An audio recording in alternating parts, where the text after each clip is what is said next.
everybody. Hi, guys. How are you? Welcome to Parlour Tea. Yes, and a very special guest is with us, and we're so excited that she is going to be a part of this. So, without further ado, because I don't want to keep her that long, because I know that her time is very busy.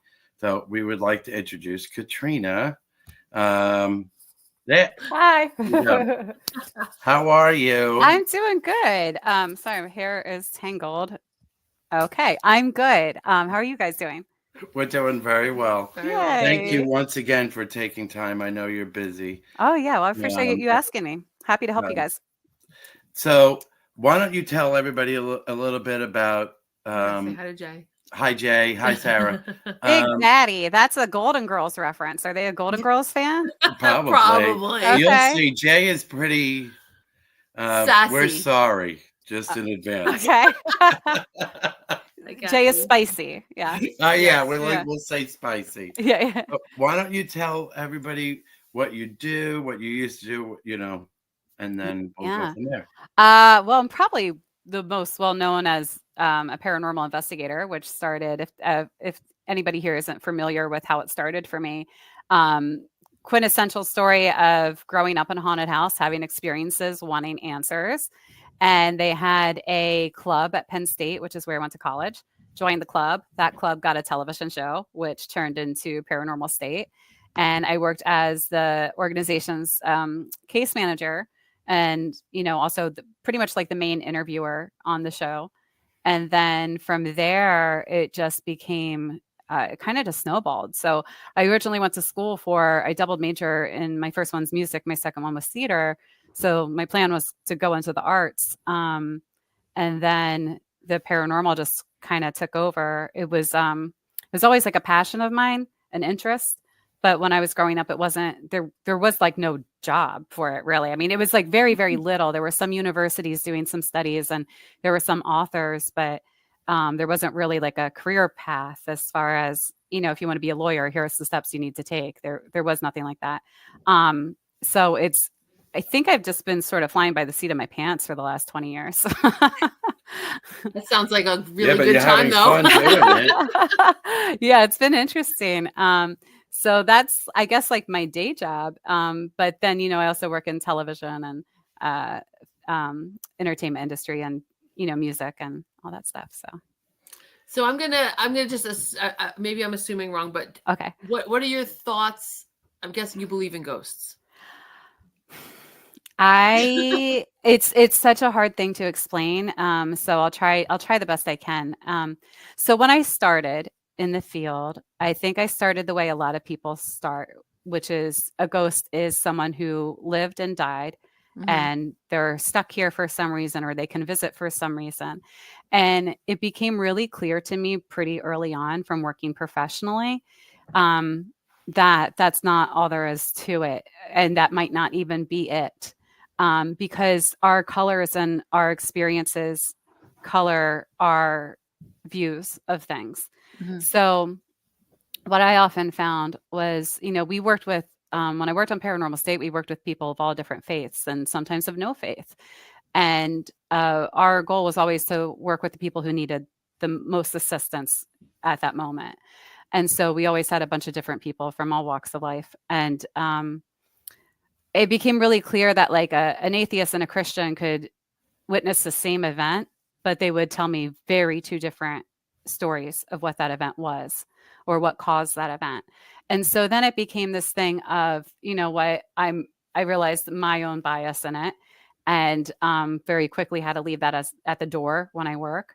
That's hard. So it's very hard, but I think it's doable. I think it's just always checking yourself and also making sure you're surrounded by people who are going to question what you're saying, which is hard because you become friends with people, but, I think that's a big part of it. And so where I'm at now with it is I've never been more of a believer, but I've also never been more of a skeptic. And so, so what I mean when I say that, is that I do 100% believe that there are unexplainable things that happen and we don't have answers for those things right now. But do I believe that the genesis of these things are people who once lived and died and they're communicating with that. I have no idea.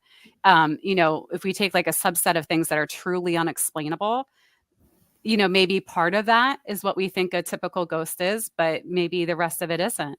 I don't really think we can put a label on any of that stuff because we just don't have the answers. So I think I like to work very like open-mindedly, keep that skeptical lens on, but also remember that when we talk about the terms, they're best guess. And it's not like that doesn't come from nowhere.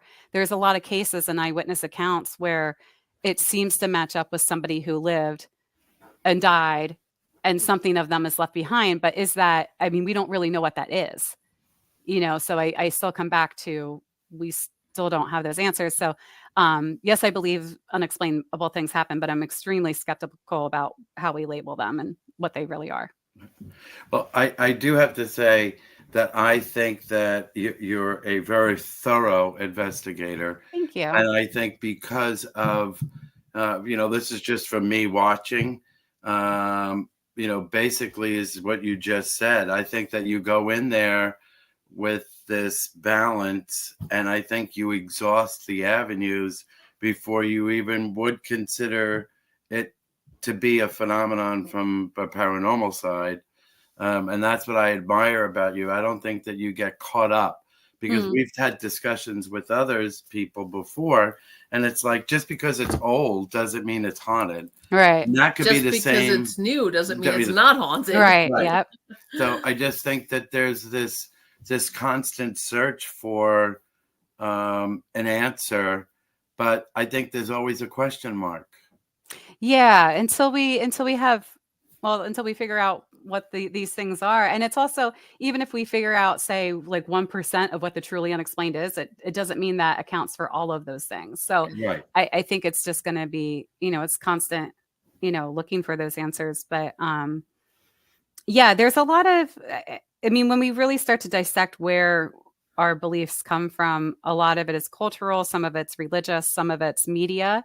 I think a lot, especially now, like so many of us grew up with like Ghostbusters and Amityville Horror and all those things. And so it becomes interesting because when I meet people who've had experiences, they know exactly who it was, why it was there, what happened. And then when you start to talk to them about it and you start breaking it down, it's like, well, could that be your own like bias coming in there? And that's how you're explaining the story.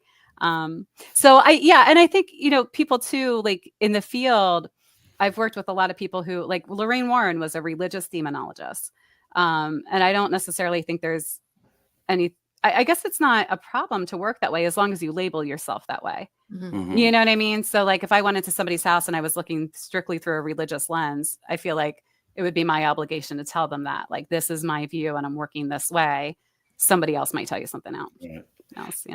So I know that, what was your like scariest kind of place that you've actually been to and you just felt you really felt an unsettled feeling when you did that?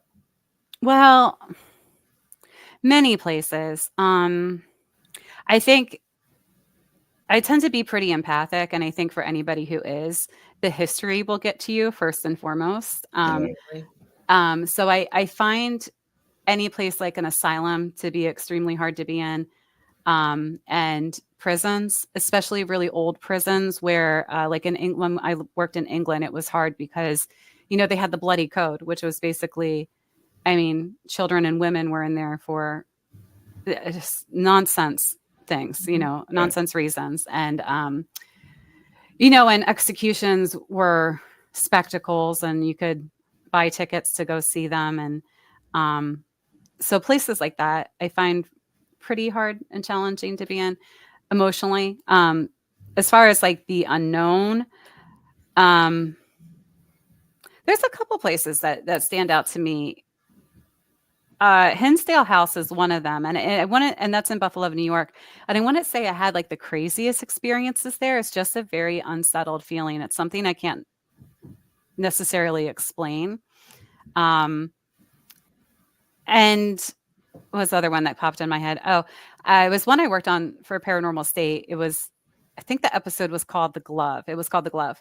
And that's out near Pittsburgh. And that house is it feels very spooky when you're there. The Thomas House is another one in Tennessee. We did that for Paranormal State and for Portals to Hell. Mm. Monroe House, another one. So which place were you so excited, built off of like the media and all this other thing, and you went and it really wasn't, you didn't feel or get much from it? Even if it wasn't just on television, just your own.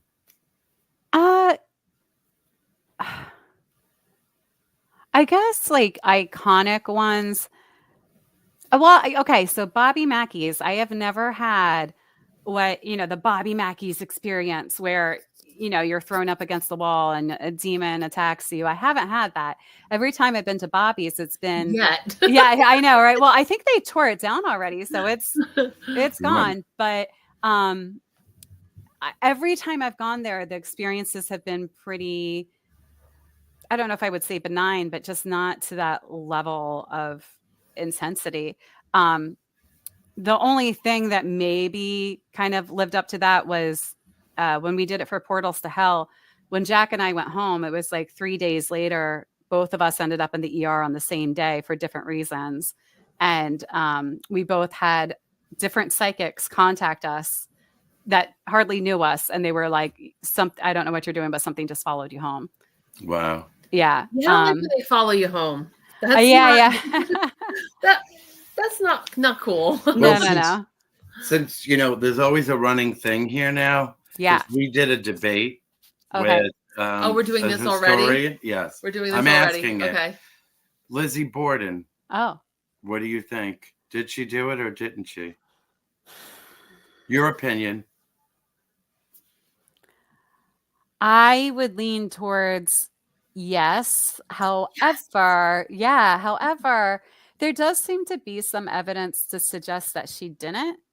I think I go towards yes because it just kind of seems like who else would have had the motive and who else would have had the access. Okay. Yeah, I mean, but maybe I haven't deep dived her case as much as I should probably to answer this question. So I probably shouldn't answer it. It's a running thing. I don't believe she. Yeah, we did a whole episode on whether or not she did it, and I came out with this like stream of evidence of everything, like all the reasons why I felt like she did. And I'm just like, John's like, nope, she didn't do it. So what are the biggest compelling reasons on either side? What? What's the compelling reason for she didn't do it, and what's the biggest compelling reason for she did? Because I just thought that there was just this sense of, I just felt that it was really her sister, and she was sticking up for her sister because Lizzie, I burned the dress. She burned it. Well, how do you know it was even really hers dress? It could have been her sister's. I'm just saying. My thought would be that she coerced her sister into doing it, and her sister did it, and then she ended up doing it because she would have cracked, and Lizzie had just this one tone, one way of looking and thinking, and no one would believe that she would have done it, but they would have believed that her sister did it. What if it's like Scream and they're both guilty? There you go. They both are. There was also the uncle that was visiting too. So I don't think it was like a spur of the moment thing. I think it was a well planned out murder, and I think that it was strategic, and that the uncle probably had something to do with it as well. Oh, like he signed off on it? Maybe I don't know, but anyway, we'll talk about that for hours. So I know that you really are a love of musical theater. Yes. And you love that. We have a question too. Oh, we have a question about music. Okay. Jay's also a musician. He's asking. Okay. So Jay, my technical degree is integrative arts, which I didn't want to be a straight music major. So I went for integrative arts, which is like a mishmash. And I really wanted to go into music production, but they didn't have that exact major at the time. So what I did was I took a bunch of like music technology classes with music classes. And I guess technically I took more like composition classes than anything. And like the music technology classes. That's cool. So would you ever do a musical or a play? Yes. Oh, yes. I have, my little theater heart has been dying for this for like the last 20 years. A ghost play. Yes. We should write one. I would love to. Please. Let's do it. Let's do it. Set in the parlor. Yeah. Yeah. Yes. We can do it. It has never been, it was never by design to stay away from music and acting this long. It just sort of happened. Wow. You know what I mean? It's just like, and I'm sure a lot of people can relate to it. It's like you get into one thing and then like you wake up one day and you're like, oh my gosh, it's been this many years. And yeah. What's your favorite musical? Okay. So if we're talking classics, Okay. it's Fiddler on the Roof and Cabaret. Okay. If we're talking new, it's Bat Boy. Ah. Have you seen Bat Boy? No, but I've heard of it. Okay. It's a rock musical and it's for people like us because it's very strange. It's very weird. They based it off of the I think it's the 1992 tabloid of the Bat Boy found. No! Yes. I love the Bat Boy. It is amazing. It is amazing. I go to see this play when it's actually playing in Jersey in November. Oh, there you go. Yeah. Oh, I'm looking that up. It is such a good musical. Yeah. Yeah. All right, I'm writing it down. Yeah. Okay. Good. I guess love we're going on a road trip. because the Bat Boy wasn't just in one issue of what was it? National Enquirer. Was it Weekly World News? Oh, maybe it was Weekly World News. I think you're right. It was Weekly World News. Yes. I'm looking it up right now. I'm just taking a note. Love the Bat Boy. And I think screaming face. Yeah, I think I think that it's the guy who wrote the book for Bat Boy is also the guy who wrote the book for Legally Blonde musical. I think. Yes. Okay, yeah, it's playing in Red Bank. It's like 10 Yeah. minutes. Yeah, yeah, it's not that far from here. Yeah. Excellent. Parlor road trip. Yes. It's so good. You're gonna love it. So you do a thing right now that you're gonna put back out, like Haunted Kitchen. Oh, Haunted Kitchens. Yeah. So Haunted Kitchens, so the concept for that was like 2011 into 2010. And it started with I just really wanted a recipe because I love to cook. My mom was a baker. My great grandfather was. Your mother just said, "Oh, that's my mom." There hello from your mom.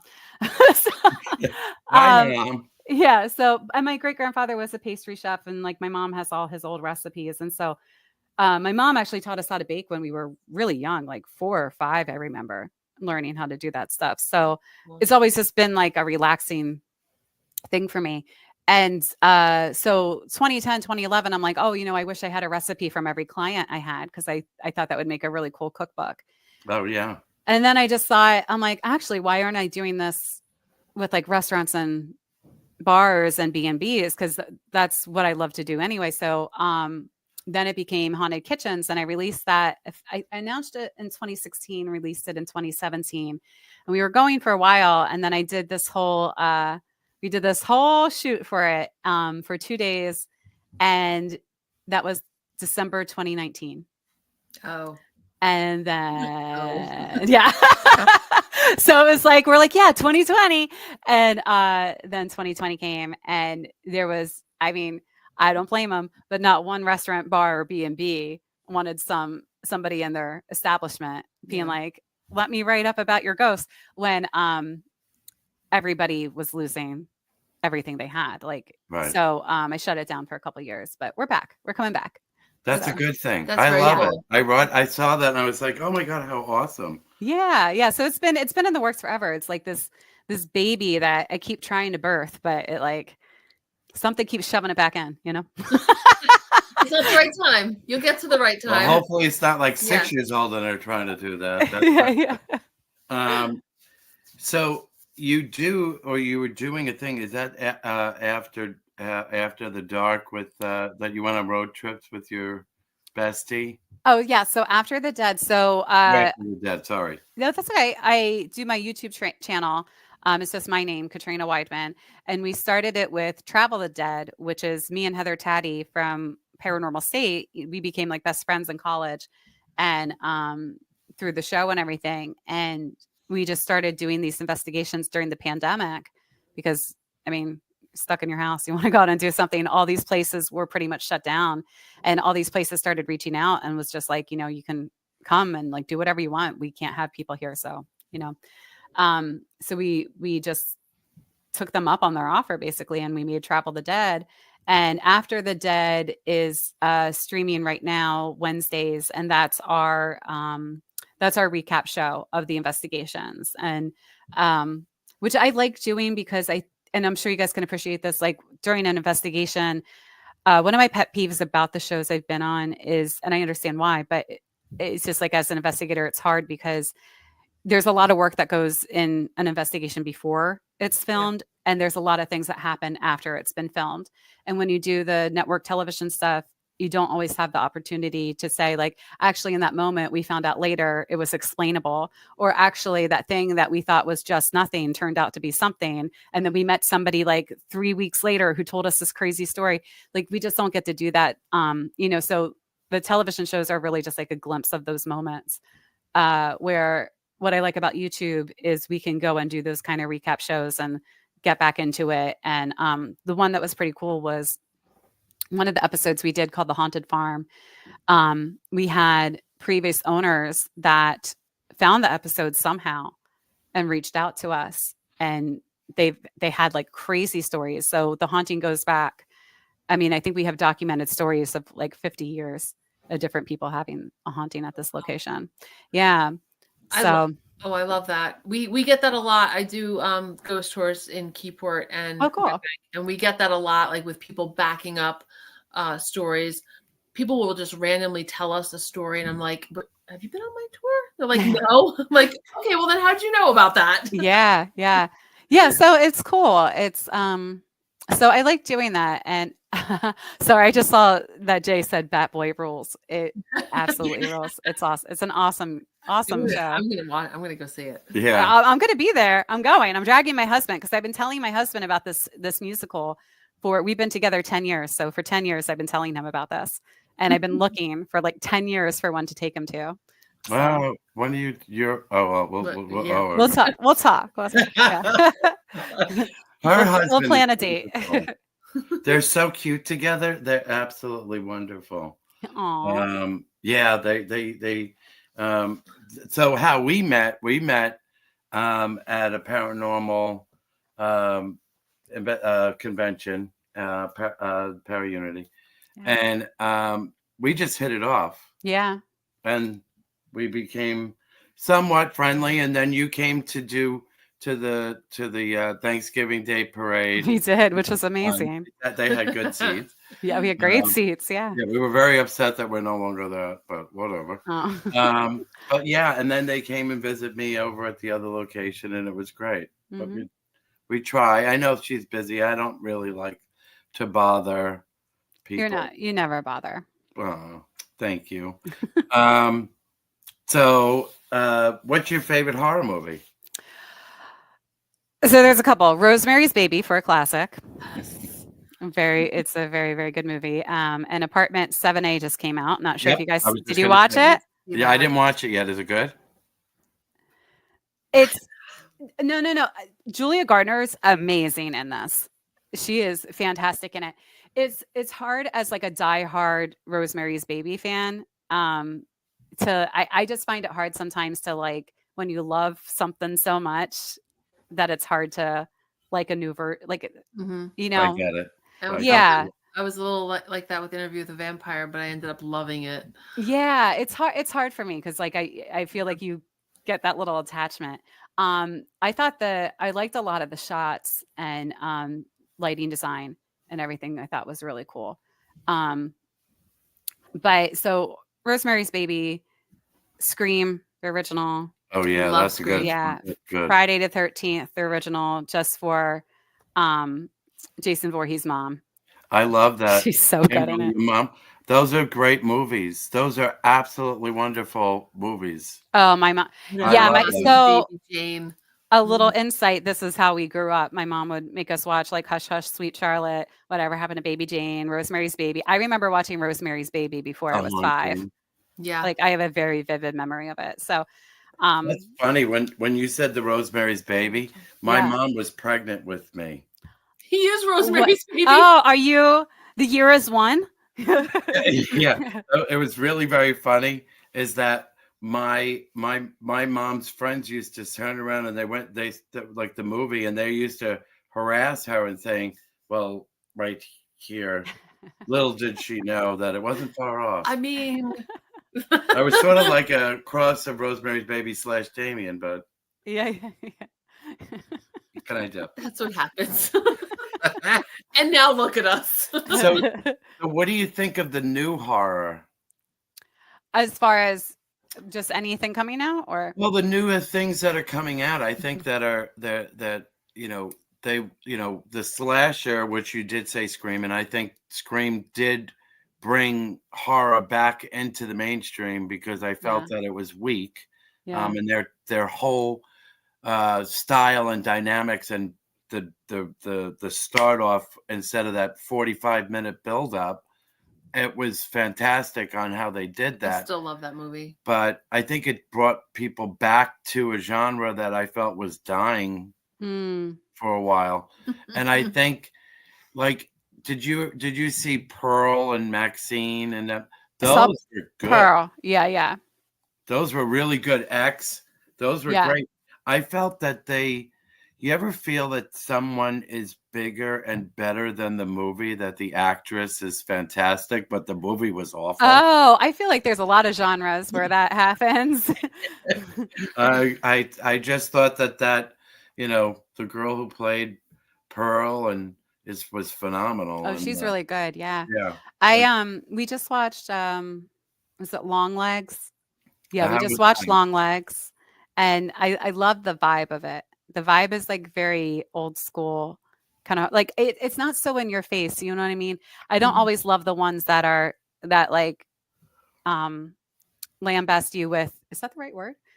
Bombard you. I'll use bombard. That bombard you with jump scares like all the time. I like the more subtle, like I like the world creation, and like I like living in that world for a little bit. Like let me settle in and get cozy, and then Let me get scare comfortable and then scare the crap out of me. Yeah. But I think that's something that I appreciated about Rosemary's Baby is it's the vibe. It's the the characters are wonderful, and in no way an endorsement for Roman Polanski, but just Ruth, what is it? Ruth Gardner? Is that her last name?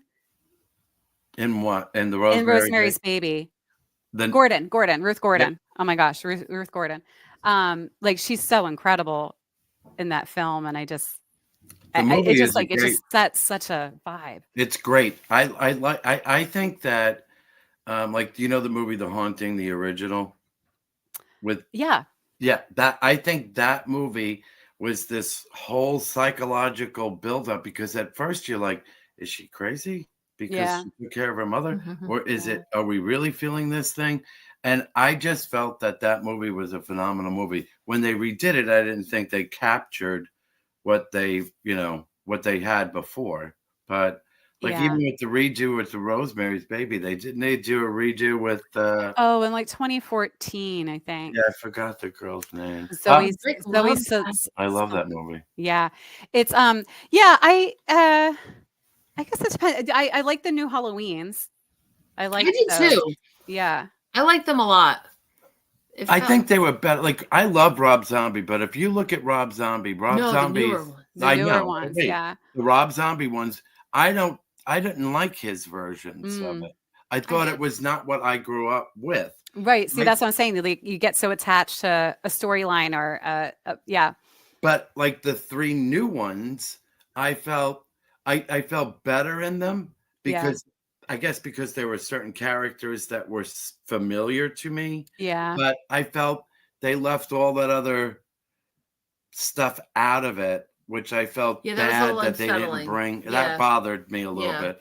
But like Rob Zombie House of a Thousand Corpses is like the best movie that he did, in my opinion. What I liked about his Halloween, I'm with you. I like John Carpenter's Halloween. But what I did like about zombies was, and it's funny because it's the opposite of what I like about the original Halloweens, is that I mean, he humanized Michael, and I thought that was just an interesting thing to see. Yeah. You know, where the other versions are, I mean, you can't humanize Michael in those. He's this supernatural force. Right. But I think my saddest part with the zombie ones was it erased the ones with Danielle Harris. And I know they're not everyone's favorite, but I love those 5, ones. they're my favorite. Yes. I love 4 and 5. Me My too. favorite character in 5 was Tina. I love Tina. Yes. Now you know why Tina's we're the friends. best. I Yeah, love Tina. Tina was just She this was person, like, good. if I was a female, I would want to be her because she was just so, like, I don't know, there was something soothing but chaotic about her Yes. that I loved. Oh, honey, Yes. that is you. But yeah, I mean, yeah, I was upset that they forgot that whole they cut the whole thing. part out. That Yeah. bothered me. But like Danielle Harris is great. I met her as well.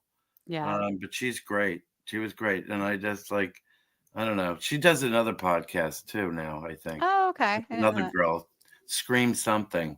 But yeah, I think that's awesome.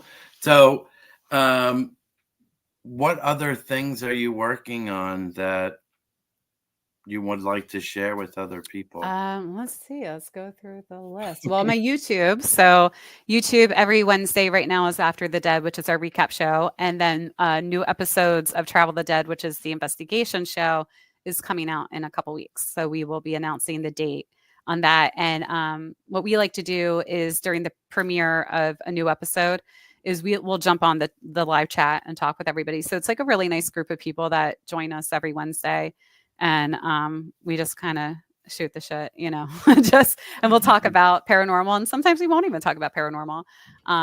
People just kind of like to check in and see where they're from. And that's cool. So that's good. Yeah. And then you're going to be over at the convention?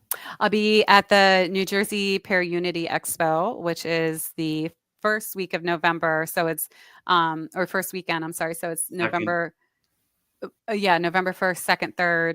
Yeah. And because whatever that weekend is when that is. And that's a really fun event. And it's, I think like general admission is like $20, which it's like one of the most affordable paranormal cons you can go to. And it's super fun. You've been to that one a bunch. I did.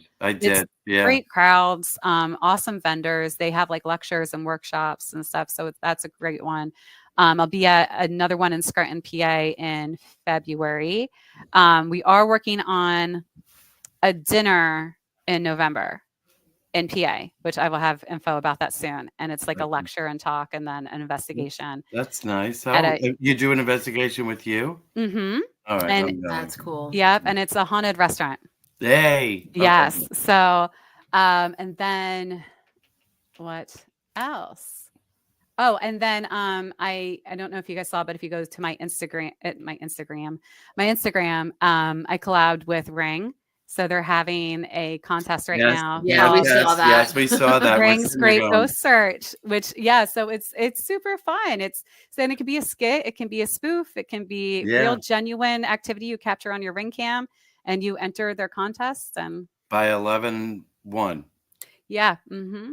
So, but all the information for that's on my Instagram and on their website too. And I just think it's a super fun. I'm her second assistant, by the way. Her first one's her husband. I'm her second. I'm the backup. we need somebody, John. Oh my gosh, save us. We have. Oh, you do? I'll help. I have a 7-month-old at home, and our life is chaotic. You've got your hands full over here. I got my 55-year-old over. But yeah, I'd help you out in a minute. Trust me, I'd pack a bag and say, "See ya." Leave me here with those two again. Yeah, our husbands, forget it. Yeah. I just think that, the fact of the matter is that I think that when people get the chance to come and meet you, you're so much more than what you put on TV. And I think that you, if anybody's given a chance to talk to you, they get that. They truly do. I mean, when we first hit, we thought like we acted like we were friends for like a long time. Forever. Yeah. It was just like, yeah. Way back. But yeah. What else do we have? I had a bunch of questions, but I know we just went. now they're all gone. Oh no. Are you writing a book or? I had a book deal. We shelved it. It was too short of a time period for me to write. It was like only 4 months. And I'm not a it would be like first time writing journey, and I feel like I need a lot more time. But you should do it. I think that you have Yeah. so much history with like, Paranormal State was probably one of the first big shows that were Oh out yeah, there. that was a big show. Big It show. really was. Yeah. And I miss seeing you on TV. Oh, I know thank you have you. not, your YouTube, but Yeah. and I mean, it's kind of sad that they're all gone. I know. Well, blame the mergers for that one. And the paranormal is kind of like what you were talking about with horror. It ebbs and flows. So it'll be really, really hot. And that's when you'll see like the most ridiculous shows come out. And then it will kind of just settle down and you'll get your good shows and then it'll just die off and you're left with like one or two. So it's always kind of been like that, but definitely everything that's happening in film and television, I think it's just sort of exasperated it because so many shows got canceled. I mean, there's only a couple on right now that I can think of off the top of my head. But we'll see what happens. It'll always come back. The thing is the paranormal does pretty well with audiences. So I like that. I see you like I was expecting it, and then all of a sudden you come on Paranormal Caught on Tape. Like, yeah. I love that. That's show. A great show. Yeah. That show. So, yeah, the producers, they're great on that show too because there's so many times, I'm over here being like very analytical about every video. And so I'm like, I'm pretty sure that video is faked. And they're like, that's okay. They're like, you can say that. I'm like, yeah. I'm like, that's definitely not real. The fact is that I like your honesty of it. But Becky, which is My Bloody Galantine.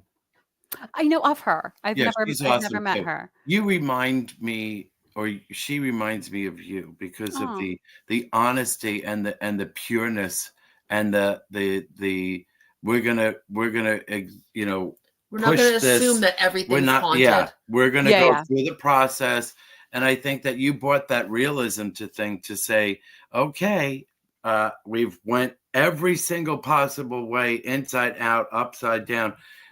I guess I have to come to the conclusion that this could really be a haunting or some spiritual situation going on. Yeah, that's one thing that I'm always mindful of too. Even with our space here, everyone comes in like everything must be haunted here. I'm like, no. Right? Yeah. It's old and spooky does not make it haunted. Yeah.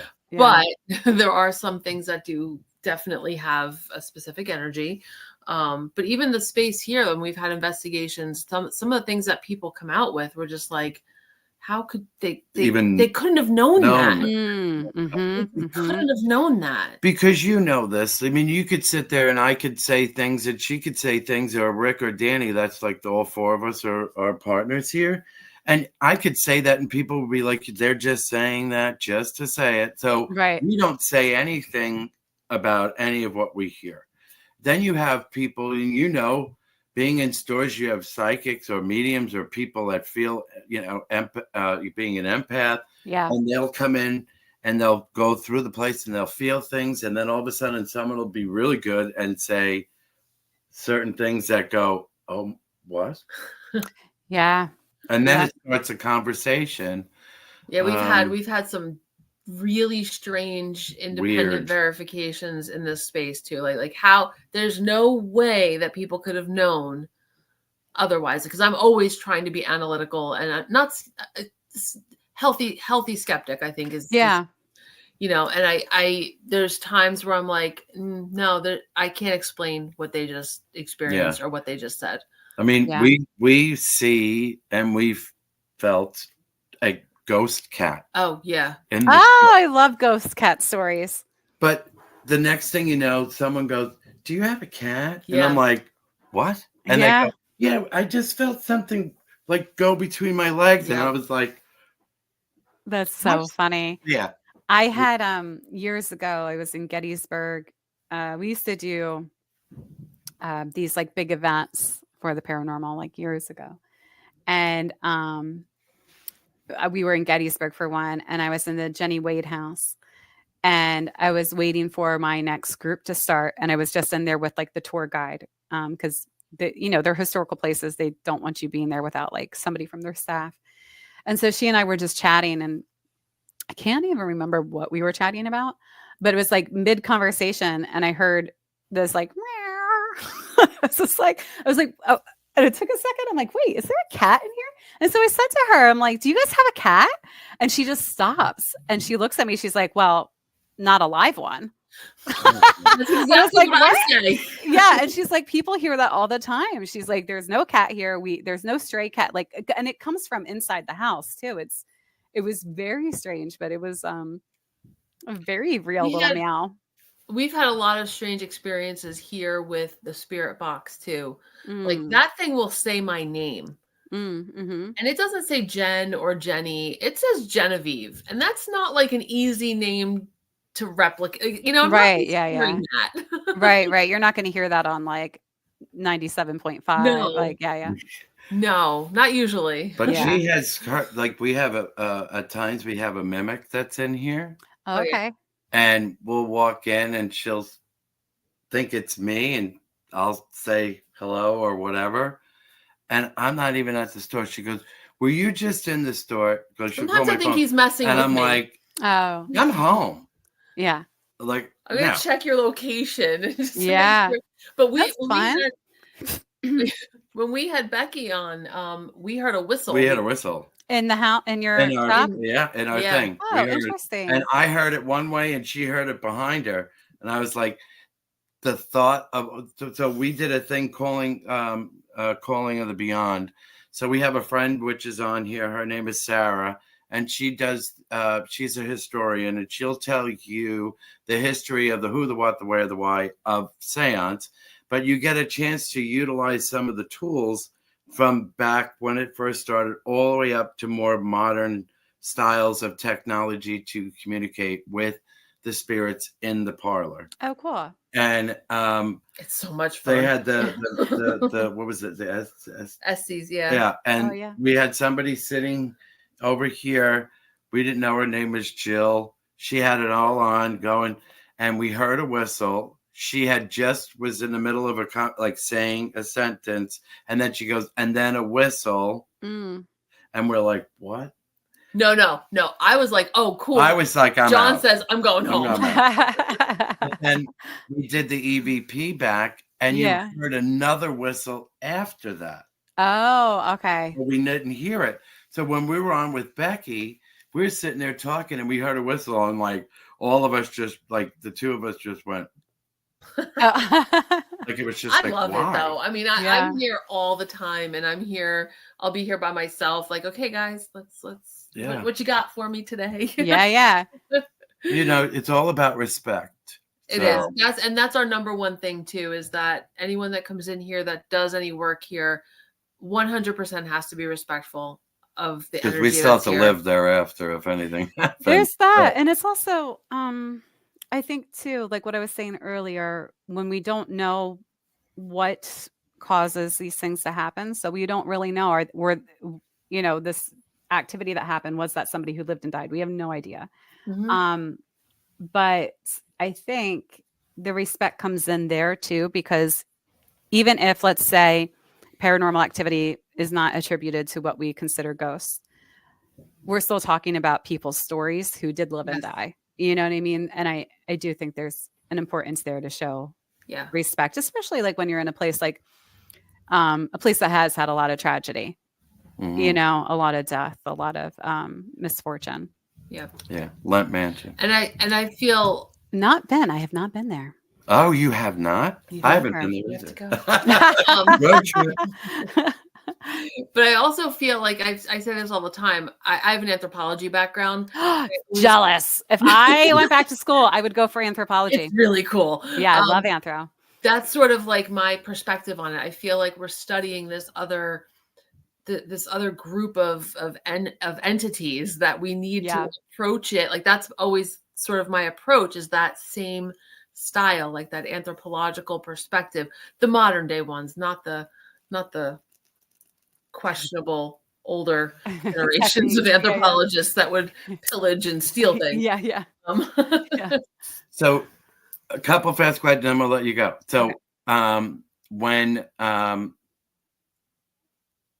you go and do investigations, did you find that it was more on repeat, or was it like a residual hauntings, or were they more intelligent, or did it just depend? I think I'm gonna like break it into categories. I feel like Paranormal State was probably a little bit of both. Lockdown, I think we always got really active places. Portals to Hell, I think more residual. Travel the Dead right now is turning out to be kind of a mixed bag. I can't figure it out yet. As far as like if I'm breaking it up. Huh?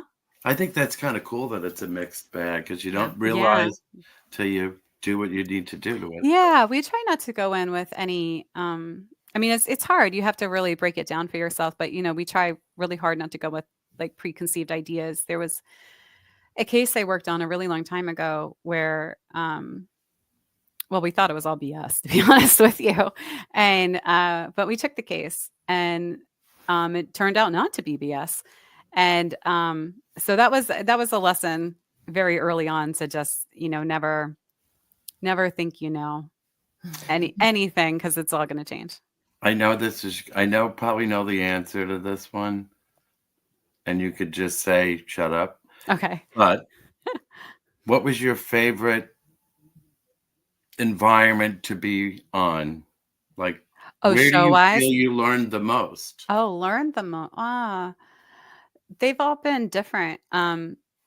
Regardless of how do I say this without having to go into it? Because I'm still working through all that in therapy. I think regardless of all the stuff that came, like the negative stuff that came out with certain people of Paranormal State, regardless of that, what I'm very thankful for was that it gave us a really good foundation as investigators. It gave us a foundation of respect, not only for the field, but the clients that we would work with. And I think that was probably really integral in like shaping how I wanted to work in the field, how I wanted to present myself, and how I wanted to move through all of that, including television, because at the time, all those shows were blowing up. And I think there were some that came out that were, they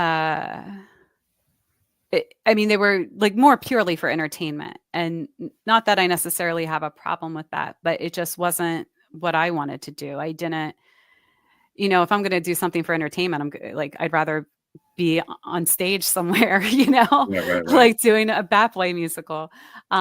So this was always now. Yeah, I know. This was always to me like an opportunity to explore something that I'm really, really curious about, and that I really want to know. And also, the opportunity to work in a chosen field. But so I think Paranormal State for that reason. Lockdown, I think because I just had really bizarre experiences on that show. I think more experiences than any other show or investigation. I don't know why that is. I have, I've talked to so many people that worked on that show. Just like, what do you think it was? What's your takeaway? The one guy, he was the cameraman. He was the cameraman. I don't know why I'm putting that in quotes. I'm putting it in quotes because he did like every job under the show, under the sun for that show. So he wasn't just the cameraman, but that's how everybody knows him. But we're good friends, and he has said to me multiple times that that show changed his perspective on like everything. because he was like a diehard skeptic before that. So we had some really weird things happen on that show. So I I would can say, see that. Looking yeah. back at it, like in my head, I can see that. There was always something. There was always, you know, I think that there was a lot of touchy in that, Yeah. right? I don't There like was a that. lot I of don't like, like you when know, they either do you or that. Nick got like there was like Nick got a lot of scrapes a lot. Like Yeah. Yeah, I got scratched in England. I was actually just watching this clip the other day because I talk about it in a lecture uh, where I had my jacket pulled when we were working in England, and my camera is right on it, so you just see my jacket go. Whoop. It's very weird. There's one clip, and it drives me nuts that we don't have it, but it's kind of the way that it goes sometimes. Where it was another one in England, and we were standing on on a landing, right? A second floor landing. So you see the railing and then the stairs, and then we're all on the landing or the gallery. And I'm on one side, Nick's in the middle, Rob's on the other side, and Rob's filming me and Nick. So you see Nick like kind of leaning over the railing and I'm on the other side. And I swear to God, my necklace got lifted up. Swear to God, I felt it. And when I looked down, it wasn't like, because before it was straight and it was like a big pendant. And then it was like not straight after that. And I was like, holy shit, I'm pretty sure my necklace just got like picked up. So we went through the footage, and right as it happens, Nick's head moves and he blocks the camera. So I know, but it's one of those things where I'm like 99.9% sure that actually happened. well, I would believe you. I would love if you would come here and go to Old Glory with us, because I had a very similar experience at Old Glory is a restaurant here in Keyport that is cool. very, very haunted. Okay. Yeah, and I had an experience similar to, I literally felt my necklace being moved around. Really? And then a bunch of years later, I was doing a dinner ghost tour event there, and as I was telling that story, the necklace I was wearing fell off of me. Oh wow! And I'm like, the ghosts there, I feel like give me we have a very symbiotic relationship. Yeah. I tell their stories, I give them some more attention, they give me more material for the tour. Wow. So maybe you should come here. I think I should. Yeah, you guys aren't too far. Gonna try. One more. I have one more. Oh, okay, go. Do you have a favorite piece of equipment or type of equipment that you use for investigations? I'm not so much an equipment girl because I think, I just feel like equipment's really misunderstood in general. Because there's no piece of equipment that's like, oh, that's a ghost, like that. I wish that existed, but we're not there yet. So they're just telling me essentially a lot of them are there to designed to detect environmental fluctuations, which is fine and great and can be used for backup. And even with like the spirit boxes and geoports and all of those, while I've had I think pretty interesting results with some of them, I also think we can be fallible with them. Yeah. So my personal favorite thing to do is just honestly use my body. I think our bodies are really good detectors of energy shifts if we tune in and if we kind of drop our own bullshit and tune into our instincts. Somebody on Twitter said to me, I think it was like 2 years ago, and I thought it made a lot of sense. They were like, we're the only animals that ignore our instincts. And it's interesting though. And I think about all the times I've ignored my instincts because logic took over. Yeah.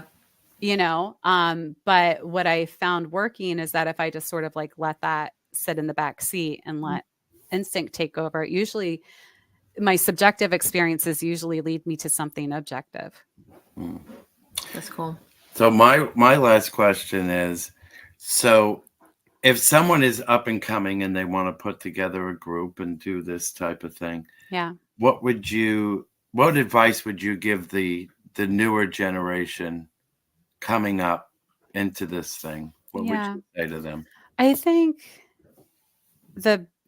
I honestly think the biggest thing is don't sell out your integrity.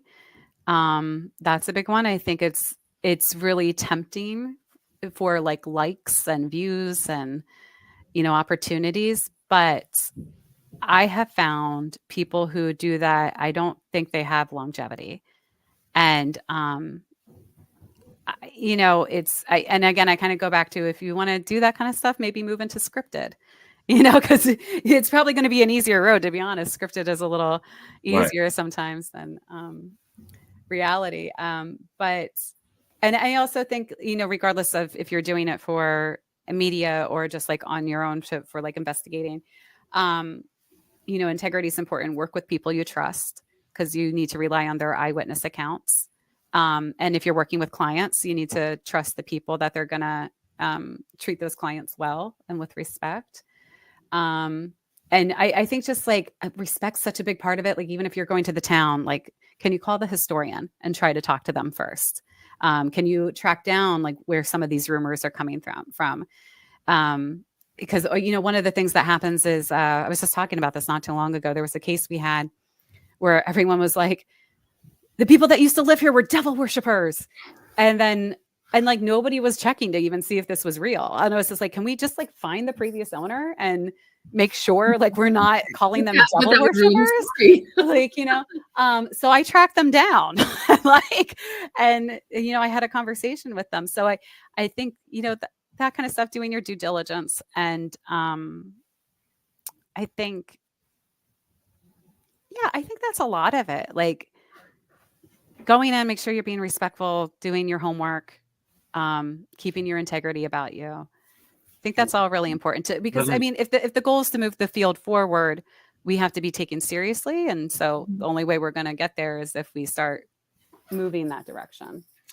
You were a big investigator with all of your cases. Like, you were the person that got a lot of the information, and you were extremely thorough with what you came back to the table with it. So I get that. I think that's it's really very interesting and good advice. So yeah, I think we also had I have to give mad credit to, we had these great producers on on every show I've been on. We've been really lucky to have some great producers, but it was awesome to see the last season of Portals to Hell.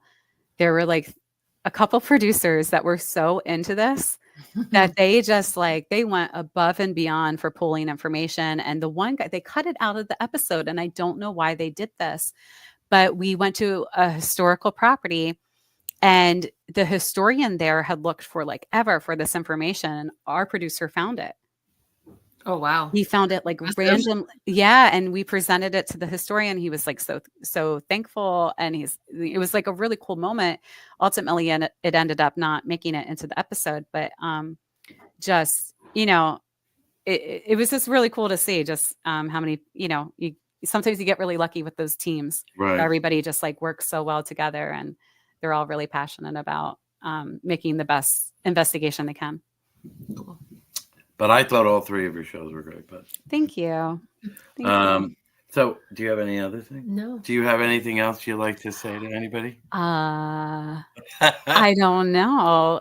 Mom, do you want to watch The Kid on Friday? Maybe that. There you go. No, just I hope everybody has a great fall season and Halloween. And I'm excited. I love this time of the year. Me too. We What are really- you guys doing? Any fun things coming up? We're going to Salem for. Oh, you go every year, right? Every year we're going to the Witches' Ball, and we're going to the Hawthorne Ball. The Hawthorne is haunted as well. And then Jay said, "I will babysit." I know. People are signing you up for babysitting. Where do you have to go on Friday? Oh, I just need to get shit done. Oh, it's really hard with a baby to get anything done. I'll watch. I'll watch. Just let me know. And then we go to Universal Horror Nights. Fun. Have you ever been? No, but that sounds like a blast. That's fun. It's like 10 haunted houses, 5 scare zones, 2 shows, and it's open really late, and you can walk around and drink, and it's fun. That's awesome. I want to try to make it too. You don't do anything for the season? Well, I have a ghost tour company, so so you're working. I'm doing that, but also we have some big events in town too. So I Bewitched. Yeah. Wait, what's Bewitched? It's a witch weekend here in Keyport. It's what? Awesome. Yes. How have I not known about this? This is October crazy. 26th. Yeah, it's awesome. Markets, parades. We got Oh all my They gosh. did the yeah. witch dance last year. Yeah. So, the German It's witch with so the much broom. fun. So Yeah. So fun. much fun. Yeah. I just went to there's this awesome story in Louisville, Kentucky about there's a witch's tree down there. Oh yeah. Have you been? Yes. It's really interesting because so there's this tree there, and the legend is that the witches caused a tornado that I mean, it was really bad. It actually like killed 100 people. But the whole thing was the town chopped down their sacred tree for like a May Day celebration, Mhm. and that the witches got so mad and that they caused this tornado, and then this other tree sprouted up like overnight, you know. But I don't know why I'm bringing that up. I just thought it was a cool story. um, but yeah, Adams Fest, I think I'm going to this year. Oh, that's so cool. We've done Have you that been? times. Yeah, it's fantastic. Okay, because they do it like every weekend. So what weekend do I go? So they do have the Gomez and Morticia Ball that might be sold out by I now. know it's Friday night. Yeah. Yeah. And they've also got they have some art galleries where they have some of Charles Adams' original artwork. Oh, cool. They've got this skeleton that he drew on the floor or a wall of a barn that they actually took the skeleton out and have it on display. It's like one of his oldest pieces of work. Wow. Yeah, they've got some of his original New Yorker cartoons, and they're just so amazingly brilliant. I mean, I've loved the Addams Family since I was a little kid. Yeah. And to see that, and my husband's an artist too, and a lot cool. of his work is influenced by Charles Adams. So to see that in person, like the first time I saw it, I got a little choked up. That's cool. It's Yeah, I thrilling. really want to make it this year. And take my son and because I think well, you can just like walk around, right? They have vendors and everything. Yeah. Yeah. And the one year they did a little performance of the Addams Family play. Oh, cool. Musical. They did stuff like that. They've got like the high school kids doing stuff like that around town. It's such a great place. Awesome. You can see where he grew up, and you can see this really old cemetery and stuff. Yeah, it's a beautiful Oh, thing. cool. Yeah, I think I saw they do cemetery tours. So it's like looking at that. Yeah. Cool. I'm gonna check it out. But I will check out. It's called Bewitched. Yes. Okay, maybe next year. I have a whole list going on my phone of like. By the way, your mother wants to come. Well, yeah. Well, we're going to Adams Fest this year, Mom. So Adams Fest is cool. But it says take your mother. I know, my mom is trolling me right now. What? So my mom is trolling me right now. She is. That's fine. She can come. I'll pick you up. Where do you live? I'll pick you up. Mom, do not give your location on a chat. Don't do that. No. I was just right. No, don't. Yeah. Afterward. No. Yeah. But yeah, I'll definitely check that out. I didn't know that they had a Bewitched festival. Yeah. Yeah, it's a lot of fun. That's cool. But, so I don't have to go away because everything comes to me. I like that. That is going on my list. I'm looking for my list on my phone right now. Or Adams Fest. There it is. All right. Bewitched Festival. Is that what it's called? Yes. Yep. In Keyport. Okay. It's on there. It gets bigger every time she does it. So that's awesome. Which is kind of fun. Yep. Yeah. We're the headquarters. Well, I know you have to go, and I know that you have your family and everything to take care of. Yeah. Paranormal Thelma and Louise. Yeah. John and your mom are the Paranormal Thelma and Louise. Hopefully it has a better ending, right? Yeah. Staying away from cliffs. Yeah. Me too. But thank you so much. Yeah. So I nice really to meet appreciate you too. Yeah. Well, thanks for having me on. Yeah. And John, I hope to see you soon. And Genevieve, hopefully I'll meet you sometime. Yes. Yeah. Absolutely. Thank you. Thank you. Thank you. Yeah. So thanks guys for watching. Yeah. Thanks, guys. Thank you to your mom. She's an excellent show.